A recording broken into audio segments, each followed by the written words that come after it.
Doctor ఈ మధ్యన PCOD ఇంకా థైరాయిడ్ రావడం వల్ల చాలా మంది ప్రెగ్నెన్సీ కోసం ఐవీఎఫ్ ని అడాప్ట్ చేసుకుంటున్నారు. సో అది ఎంతవరకు కరెక్ట్ అంటారు? అంటే ఇది తప్పని నేను చెప్పట్లేదు. బట్ ఇది కూడా ఒక కరెక్ట్ ప్రాసెసే అనమాట. బట్ ఎవరిలైతే ఇది కరెక్ట్ అవుతుంటే ఆ పీసీఓఎస్ ఇంకా అడ్వాన్స్ స్టేజ్‌లో ఉన్నప్పుడు వాళ్ళకి ఇంకా ఫాలికల్స్ అనేటివి ప్రాపర్‌గా రానంత వరకు లేదంటే ప్రాపర్‌గా ఎగ్ రిలీజ్ అవ్వనంత వరకు అలాంటి వారిలో ఇది ఒక మెథడ్ ఆప్షన్ అనమాట. అంటే ఒక ఆప్షన్ లాగా ఉంటుంది ఐవీఎఫ్ అనేది. అంటే ఇన్ విట్రో ఫెర్టిలైజేషన్ ఇది ఐవీఎఫ్ అంటే.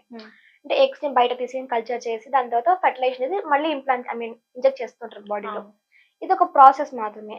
బట్ అందరికి ఇది సెట్ అవుతుందంటే కొంతమందికి సెట్ అవుతుంది. కొంతమంది హార్ట్ ప్రాబ్లమ్స్ ఏదైనా ఉన్నా, లేదంటే ఇన్ఫెక్షన్స్ ఏదైనా ఉన్నా, లేదంటే వాళ్ళ బాడీ పరంగా ఏదైనా ప్రాబ్లమ్స్ ఏదైనా ఉన్నా కూడా మెటబాలిక్ ప్రాబ్లమ్స్ కానివ్వండి, జెనెటిక్ ప్రాబ్లమ్స్ ఏదైనా ఉన్నా కూడా వాళ్ళకి ఐవీఎఫ్ సెట్ అవ్వదు. ఫెయిల్ అవుతూ ఉంటుంది. అది కూడా చాలా మందికి ఐవీఎఫ్ అనేది ఫస్ట్ అటెంప్ట్ లో సక్సెస్ రేట్ చాలా తక్కువగా ఉంటుంది. మల్టిపుల్ అటెంప్ట్స్ లోనే వాళ్ళకి రిజల్ట్స్ కనిపిస్తూ ఉంటాయి, పాజిటివ్ రిజల్ట్స్ అనేటివి. సింగిల్ అటెంప్ట్ లో చాలా రేర్ కేసెస్ లో మాత్రమే ఉంటుంది వాళ్ళకి. బట్ ఇంత ఐవీఎఫ్ వెళ్ళే వరకు ఆ పెయిన్ కానీ లేదంటే ఆ మల్టిపుల్ అటెంప్ట్స్ కానీ కాస్ట్ ఎఫెక్ట్ చేసే బదులు ఆ పీసీఓఎస్ మనం ఎర్లీ స్టేజ్ లో డయాగ్నోస్ చేసి ప్రాపర్ గా ట్రీట్మెంట్ తీసుకోవచ్చు. ఇంకా హోమియోపతి ద్వారా ఈ పీసీఓఎస్ మనం కంప్లీట్ గా క్యూర్ చేసుకోవచ్చు. అంటే ఎందుకు వెళ్తారు ఐవీఎఫ్ కి? నార్మల్ గా ప్రాపర్ గా ఫాలికల్స్ అనేవి సరిగ్గా ఇమ్మెచ్యూర్ ఫాలికల్స్ ఉన్నాయి, ఎగ్ రిలీజ్ అవ్వట్లేదు, సైకిల్ సరిగ్గా లేవు, ట్రేస్ చేయలేకపోతున్నాము ఎగ్ సైకిల్స్ ని, అలాంటప్పుడు ఐవీఎఫ్ కి వెళ్తుంటారు. బట్ ఇవన్నీ సిమ్టమాటిక్ ప్రాబ్లమ్స్. ఇవన్నీ కూడా తగ్గించుకోవచ్చు మనం. అంటే సైకిల్స్ దగ్గర చేసుకోవచ్చు. పీసీఓఎస్ ఎందుకు స్టార్ట్ అవుతుంది? హార్మోనల్ ఇంబాలెన్స్ వల్ల స్టార్ట్ అవుతుంది మనకి. అంటే థైరాయిడ్ ప్రాబ్లమ్స్ కానివ్వండి, ఇన్సులిన్ రెసిస్టెన్స్ కానివ్వండి, ఇవన్నీ కూడా ఆ పీసీఓఎస్ కి ఒక ఫ్యాక్టర్ మాకు కన్సిడర్ అవుతూ ఉంటాయి. ఒక ఫ్యాక్టర్ గా చూస్తూ ఉంటాం. సపోజ్ ఆ థైరాయిడ్ లెవెల్స్ నార్మల్ చేసుకోవచ్చు మనం. నార్మల్ గా థైరాయిడ్ కి చాలా మంది అలోపతిక్ మెడిసిన్స్ యూస్ చేస్తారు, డైలీ మెడిసిన్స్ వేసుకోవడం లాగా ఉంటుంది. బట్ హోమియోపతిలో అలా ఉండదు. ఆ థైరాయిడ్ లెవెల్స్ మనం కంట్రోల్ చేసుకోవచ్చు.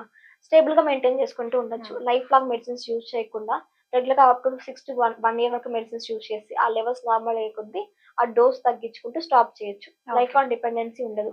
ఇంకా పీసీఓఎస్ కింద అనుకోండి, వాళ్ళకి సైకిల్స్ ఏ విధంగా ఉన్నాయి? సైకిల్స్ కొంతమందికి ఇర్రెగ్యులర్ గా ఉంటాయి. పీసీఓఎస్ ఉన్న వాళ్ళు మంత్లీ ఉండదు, 40 days 45 days, కొంతమందికి 2 months 3 months. ఒక కండిషన్స్ లో నేను చూసిన కేసెస్ లో కొంతమందికి 6 months లేదంటే ఇయర్లీ వన్స్ పీరియడ్స్ రావడం ఇలా కూడా ఉన్నాయి. ఇదంతా పీసీఓఎస్ వల్ల కాబట్టి.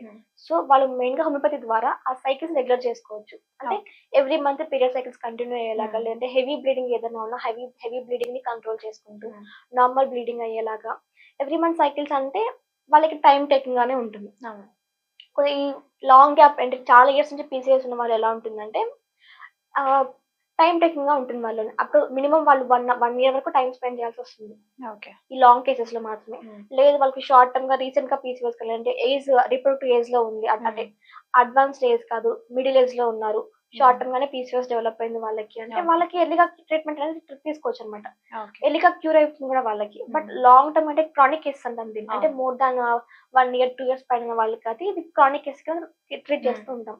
ఇలాంటి కేసెస్ లో ఎలా ఉంటుందంటే వాళ్ళకి ఎందుకు హార్మోనల్ ఇంబాలెన్స్ స్టార్ట్ అయింది, ఎందుకు పీసీఓఎస్ డెవలప్ అయింది, ఏ స్టేజ్ లో ఉంది, ఎన్ని ఫాలికల్స్ ఇమ్మెచ్యూర్ గా ఉన్నాయి, ఆ సిస్ట్లు ఏ విధంగా ఉన్నాయి, ఇవన్నీ కన్సిడర్ చేస్తూ ఉంటాం.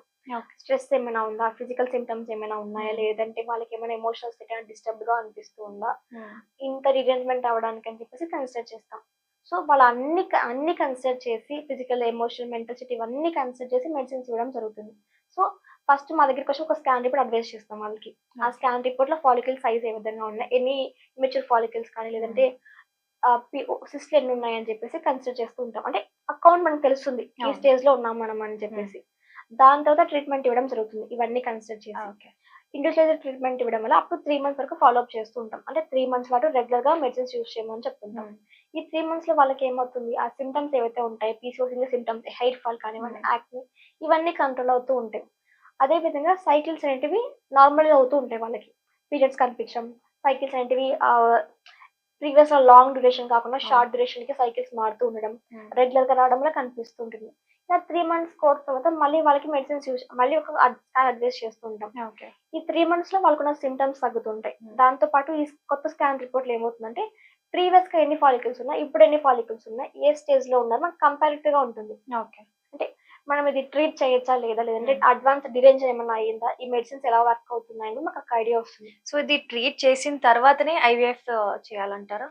ఇది పీసీఓఎస్ తగ్గితే ఐవీఎఫ్ కి వెళ్ళాల్సిన అవసరం లేదండి. అంటే ఇప్పుడు పీసీఓఎస్ తగ్గింది వాళ్ళకి, ఫస్ట్ ఈ 3 months తర్వాత ట్రీట్మెంట్ తీసుకున్నారు, సైకిల్స్ రెగ్యులర్ గా వస్తున్నాయి, అప్పుడు మనం ఫాలికల్ స్టడీ చేపిస్తాం. ఫాలికల్ స్టడీ అంటే వాళ్ళకి సైకిల్స్ రెగ్యులర్ గా ఉన్నా ఎగ్ రిలీజ్ అవుతుందా లేదా అని టెస్ట్ చేస్తూ ఉంటాం. ఈ టెస్ట్‌లో ఏమవుతుంది సైకిల్స్ వాళ్ళు రెగ్యులర్‌గా ఉన్నాయి. ఎగ్ రిలీజ్ అవుతుంది అనుకోండి. వాళ్ళకి నేచురల్ కన్సీవింగ్ అవ్వచ్చు వాళ్ళు. ఐవీఎఫ్ దాకా ఎళ్ళాల్సిన అవసరం లేదు. ఓకే. ఇలా సైకిల్స్ రెగ్యులర్ అవ్వకుండా ఎగ్ కరెక్ట్‌గా రిలీజ్ అవ్వని హ్మ్. వాళ్ళలోనే అలాంటి వాళ్ళు మాత్రమే ఐవీఎఫ్‌కి అడ్వైస్ చేస్తూ ఉంటాం. ఓకే. సో, ఇప్పుడు ఐవీఎఫ్ అప్పుడు పీసీఓడీ ఉన్నప్పుడు హార్మోనల్ చేంజెస్ ఉన్నాయన్నారు. ఐవీఎఫ్ తీసుకుంటున్నప్పుడు ఆ చేంజెస్ ఏమైనా ఈ ఐవీఎఫ్ ట్రీట్‌మెంట్‌లో డిపెండ్ అవుతాయంటారా? ఎఫెక్ట్ అవుతాయా? తప్పకుండా అవుతాయండి. వన్స్ ఈ ఐవీఎఫ్ సక్సెస్ అయినా కూడా వాళ్ళకి ఇంప్లాంటేషన్ చేస్తారు. ఇంప్లాంటేషన్‌లో వాళ్ళకేమవుతుంది హార్మోనల్ ఇంబాలెన్స్ వల్ల ఆ కంటిన్యూయేషన్ ఉండదు వాళ్ళకి ప్రెగ్నెన్సీ కంటిన్యూయేషన్ అనేది. అంటే ఓకే. ఇంప్లాంటేషన్ సక్సెస్ అవుతుంది. గ్రో అవుతుంటది బేబీ. దాంతో పాటు ఈ హార్మోనల్ ఇంబాలెన్స్ ఏమవుతుంది బేబీ సరిగ్గా గ్రో అవ్వనీయకుండా బిగ్ బేబీ ఫార్మ్ అయ్యేలాగా లేదంటే ఈ పీసీఓఎస్‌లో ఇన్సులిన్ రెసిస్టెన్స్ ఉంటుంది. అవును. ఇన్సులిన్ రెసిస్టెన్స్ వల్ల బేబీ అనేది నార్మల్ సైజ్ కన్నా అబ్నార్మల్ సైజ్‌లో గ్రో అవ్వడం. ఓకే. బిగ్ బేబీ అంటుంటాం. మోర్ దాన్ అవును. 5 కేజెస్ కానీ 3 కేజెస్ కానీ ఇలా గ్రో అవుతుంటారు. హ్మ్. దాంతో పాటు కూడా వాళ్ళకి అబ్నార్మాలిటీస్ ఫార్మ్ అవుతూ ఉంటాయి. అనామలీస్ అంటాం. హ్మ్. ఫీటల్ అనామలీస్ అని కామన్‌గా అంటుంటాం. అవును. సరిగ్గా బాడీ పార్ట్స్ డెవలప్ అవ్వకపోవడం లేదంటే ఆహ్, ఎర్లీగా డెలివరీ అవ్వడం కానివ్వండి, ప్రీమెచ్యూర్ బర్త్ అని గాని, హ్మ్. బర్త్‌లో కాంప్లికేషన్స్ రానివ్వండి, డెలివరీ టైమ్‌లో కాంప్లికేషన్స్ రావడం కానీ ఇవన్నీ కామన్‌గా ఉంటాయి. సో, ఐవీఎఫ్‌కెళ్ళే ఛాన్స్ ఉన్నా కూడా వాళ్ళు వన్స్ హార్మోన్ లెవెల్స్ చెక్ చేసుకుంటూ ఉండాలి. ఓకే. వీళ్ళు దీని పరంగా ట్రీట్మెంట్ తీసుకుంటూ ఉండాలి. హ్మ్. ఈ హార్మోన్ లెవెల్స్ అన్ని ట్రీట్మెంట్ అన్ని కరెక్ట్‌గా ఉంది. సైకిల్స్ రెగ్యులర్‌గా ఉన్నాయంటే వాళ్ళు ఐవీఎఫ్‌కి వెళ్ళాల్సిన అవసరం లేదు. నేచురల్‌గానే కన్సీవ్ అవుతుంటారు. ఓకే. ఇన్ కేస్ అప్పటికి కూడా వాళ్ళు కాలేదంటే హార్మోన్స్ మనం రెగ్యులరైజ్ చేసుకోవచ్చు. Okay. Follicles set I mean follicles సరిగ్గా లేవనుకోండి వాళ్ళకి. హ్మ్. అలాంటి వాళ్ళు హార్మోన్స్ అన్ని యాక్టివ్‌గా ఉన్నాయి, స్టేబుల్‌గా ఉన్నారు. వీళ్ళకేం ప్రాబ్లమ్ లేదు అన్నట్టు వాళ్ళు ఐవీఎఫ్ చేసుకోవచ్చు. ఓకే. వాళ్ళకి ఐవీఎఫ్ సక్సెస్ రేట్ హైగా ఉంటుంది వాళ్ళు. హ్మ్. అంటే మల్టిపుల్ అటెంప్ట్స్ లేకుండానే ఎర్లీగా వాళ్ళు కన్సీవింగ్ అవ్వచ్చు. ఓకే. సో, ఇంకా ఐవీఎఫ్ అడాప్ట్ చేసుకున్నందుకు సైడ్ ఎఫెక్ట్స్ ఏమైనా వస్తాయా మెడిసినల్ యూజ్ వల్ల? యాహ్! అండి. ఐవీఎఫ్ కొంతమందికి ఎర్లీగా ఫెయిల్ అవుతుంటుంది. దీని తర్వాత వాళ్ళకి హెవీగా బ్లీడింగ్ అవ్వడం కానివ్వండి, లేదంటే హార్మోనల్ ఇంబాలెన్స్, వెయిట్ గెయిన్ ఇవి కూడా స్టార్ట్ అవుతుంటాయి.